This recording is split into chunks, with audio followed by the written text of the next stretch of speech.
Nelsonian, you friends of Virginia, you friends of the United States of America, welcome to Nelson County. Oh my gosh, this is a very exciting day for us. Yeah! Are you ready to welcome the next governor of the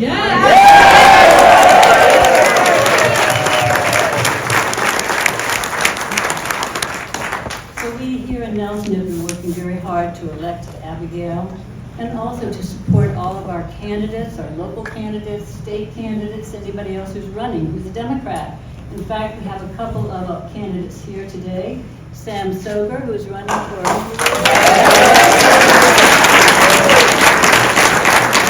Ernie Reed. Where are you, Ernie?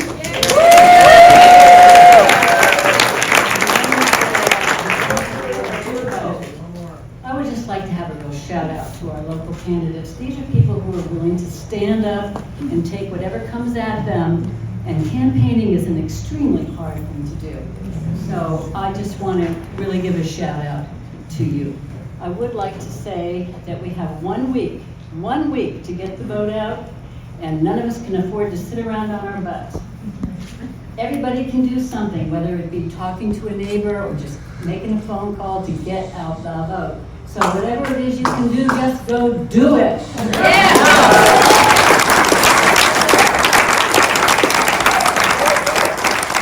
I would like to say that I hope after our successful election, we have our celebration, our R&R, we have the holidays, we come back in January ready to go again because 2026 is upon us. And this will be the year that might decide the fate of our democracy. So everybody get ready, be active. And now I would like to introduce the indomitable Creigh Deeds, who's going to be welcome.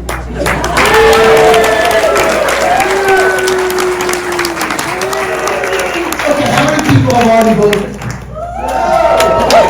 Okay, the rest of you, get it done, okay? We got 1 more week. Got 1 more week. In-person absentee voting by Saturday. And you're done, then you're stuck with voting on Tuesday. But for those of you who have voted, you're evangelists now. You've got to be evangelists for Abigail Spanberger. You've got to convert people. The only reason we lose this election is if we lose. If we don't turn the people out. If we turn our people out, we win. We always win if we turn out our voters. Because Democratic voters are the majority.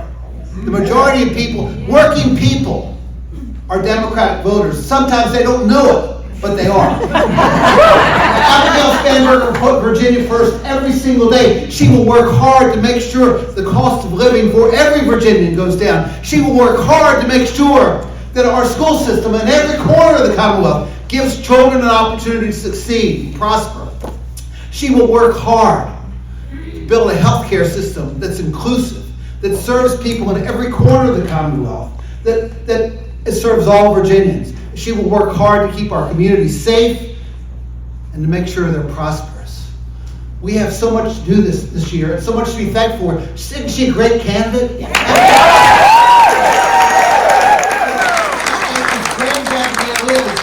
You know, we have to make sure that we go down the ballot. Kazama Hashmi, Jay Jones, and all our candidates for House of Delegates and local elections, boards of supervisors, we have to make sure we pull the lever all the way down. But I'll tell you why it's so important to do that. Besides giving Abigail Spanberger the best chance to be the most successful governor she can be, it's important because everything we care about in this country is at risk. Everything's at risk. We send a real loud, people ask me all the time, how do we fight back against Trump? Yeah. Well, we fight back by sending a strong signal next Tuesday by electing Abigail Spanberger, Kazama Hashmi, Jay Jones, and as many delegates as we can. Abigail Spanberger has been a CIA agent. She's been in law enforcement. She has been in Congress. She's bipartisan. She knows how to get things done. She's exactly the right recipe for success in Virginia. Yes. We have to get her elected. Abigail Spanberger.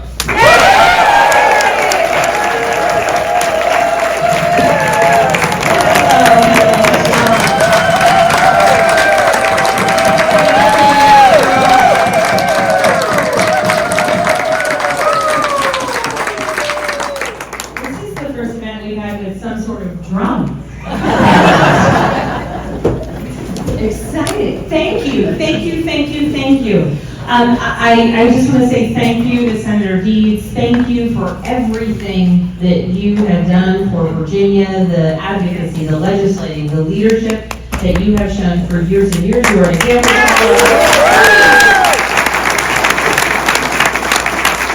And I'm grateful that even though you are not on the ballot this year, you have been out every time I am in your district. I think with the exception of maybe one time, you've been at every event, and that one time you said, so sorry that I can't make it, but you've done events without me as well, so thank you. Thank you, thank you, thank you. And thank you so much for the work that you are doing to bring the people of Nelson County out to vote, to help make sure that we are organized here. And to everybody who raised their hand about already voting, I think you are also volunteering on November the 4th, perhaps to work the polls, because we know you've already voted. I'm Abigail Spanberger, and I am excited to be your Democratic nominee. I am excited that in 1 week from today, we are going to win.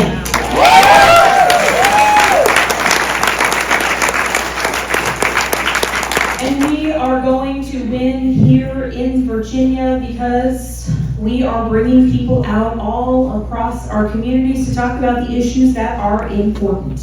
And I am focused on serving Virginia. That is why I am running for governor. And I grew up in a household where service was the priority. My mother, a nurse her entire career, and I love the Nurses for Spanberger shirts.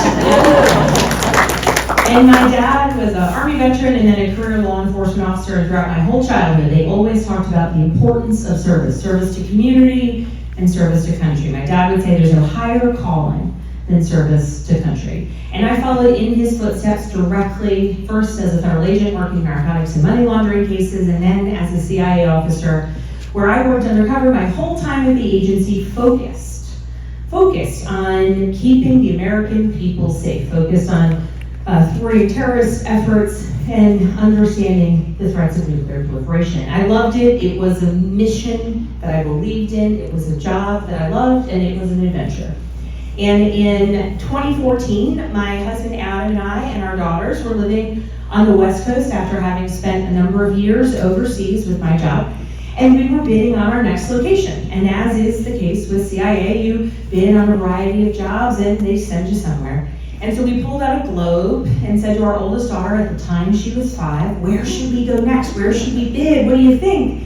Costa Rica or Kenya or England? You know, really, anywhere in the world, where should we go? And our daughter said, Virginia. And we said, no. With Mommy's job, we are not going to go to Virginia. And she looked at us and said, why wouldn't we go to Virginia? Everyone we love lives in Virginia. And she's right. My 2 sisters, their families, my parents, my husband's 2 brothers, their families, his parents, everyone we love lives in Virginia. And so we thought about what it is that we wanted long term, and I love the adventure, I love the mission of what I was doing at CIA, but I decided that perhaps it was time to pivot from service to country to service to community. So we moved home to Virginia, I got my employment declassified, I got a job in the private sector, started a Girl Scout troop, started volunteering with Moms Demand Action, and I thought that would be the path I would continue on. And in the lead up to and the aftermath of the 2016 election, I decided that politics had taken a turn in a way that I didn't like. And I wanted to see something different in the community where I had grown up.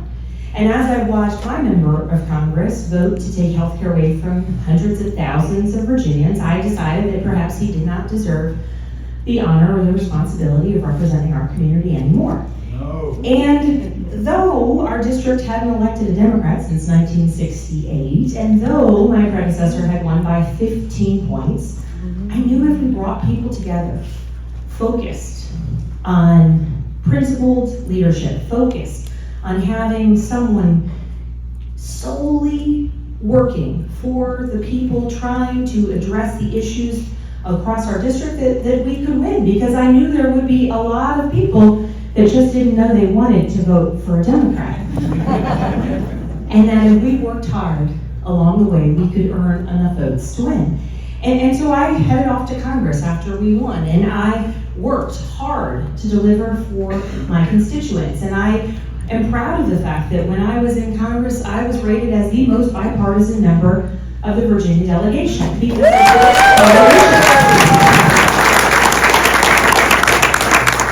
and I was ranked as the most effective legislator on issues of ag policy. I was the only Virginian on the Agriculture Committee my whole time in Congress, and I was the most effective legislator even though I grew up in the suburbs and can barely keep my basil plants alive.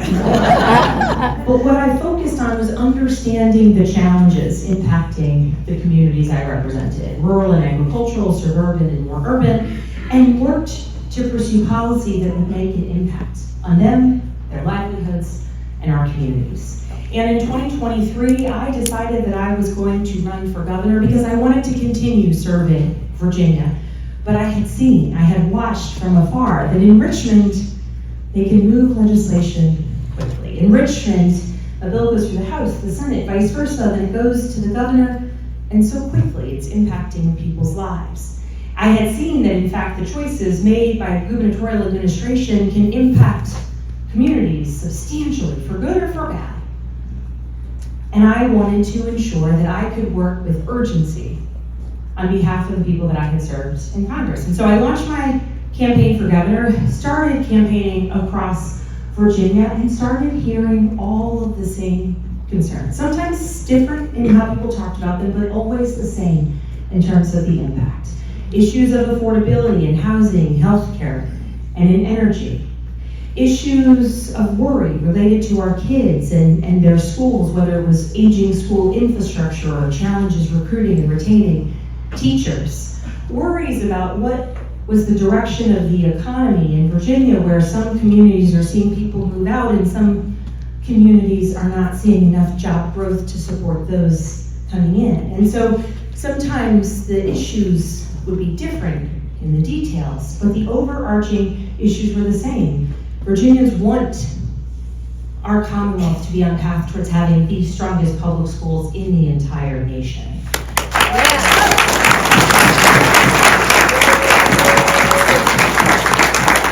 Virginians want an economy that is growing, that is vibrant, where someone with an idea or a dream, wanting to innovate, wanting to start a business, wanting to build or bring a business here, has the tools, the ability, and the workforce to do it. Virginians want a governor who recognizes that as we see increasing prices in healthcare and increases in the cost of housing, that it impacts the way that community members can live and can thrive. When childcare prices continue to go up and in fact availability continues to go down, that impacts the way our communities can grow or the way that our families can thrive. And so I have rolled out affordability plans for housing, healthcare, and energy. I have rolled out my plans to grow the economy, particularly amid the chaos coming out of Washington, and I have rolled out my plans to move us towards that goal of having the best public schools in the country. And all of this is now occurring along the landscape where a lot has changed since January. And since January, the chaos coming out of Washington, the assaults on Virginia by this administration and by bad policy coming out of Congress is impacting Virginians in a substantial way. Because Virginia is home to more than 320,000 federal employees, and in this moment, they are worried and terrified in some cases because of the government shutdown. Federal employees, government contractors, and businesses across so many of our Virginians to sell to. The reality of this moment is significant. And as we see real impacts on Virginia's healthcare because of the so-called One Big Beautiful Bill, we need a governor who will stand up for Virginia. We need a governor who will recognize that the impacts of that bill will be dire. And we need a governor who is clear-eyed about those threats and focus on mitigating every harm that we can as a result or in response to bad legislation coming out of Washington. And so I've just gone through a variety of challenges. But despite all of those challenges and all of those issues that are impacting and that are threatening Virginia, I remain deeply hopeful about what it is that we will do next week, about the message that we will send to the rest of the country. And it is a message that when we use our voices and when we cast our votes, we can make a change. We can vote for a governor who has a plan to contend with some and so many of the difficulties facing Virginians. We can make a change here in our Commonwealth, and we can demonstrate that when we get out in large numbers, we can not only win, but we can win with resounding numbers that demonstrate that Virginians want a governor who will put Virginia first.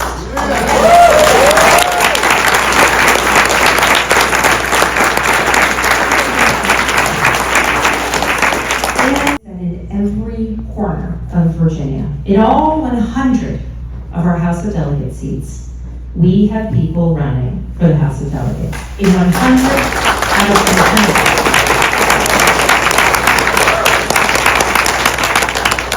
And what that means to me is that people like Sam recognize the urgency of this moment. To say, I want to be a voice for the community that I love in Richmond. I want to bring my experiences, my knowledge, but most importantly, my desire to serve my community to Richmond.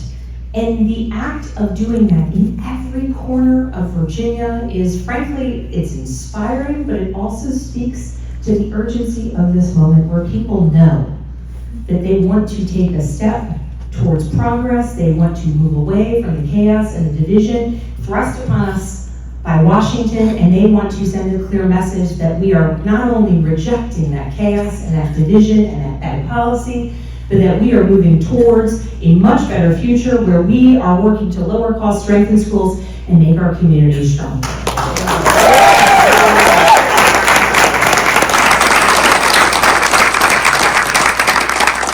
And at the end of the day, what motivates me most is the notion that if ever there's a little girl anywhere who tells her parents that she wants to move home to Virginia, I want there to be a house that her parents can afford in the community that they want to live in. I want there to be a job that her parents can have that will provide for their family. I want that little girl to be able to go to a school where she's safe within its walls and where her teachers are well paid and well respected. I want the air she breathes and the water she drinks to be safe and clean. I want that little girl to know that as she grows older, her rights will be respected. Yes!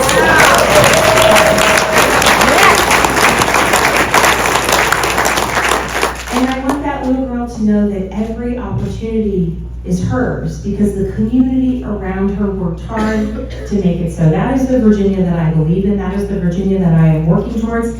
And with your help, your support, and your votes, and those of your friends, your families, your neighbors, we will win on Tuesday.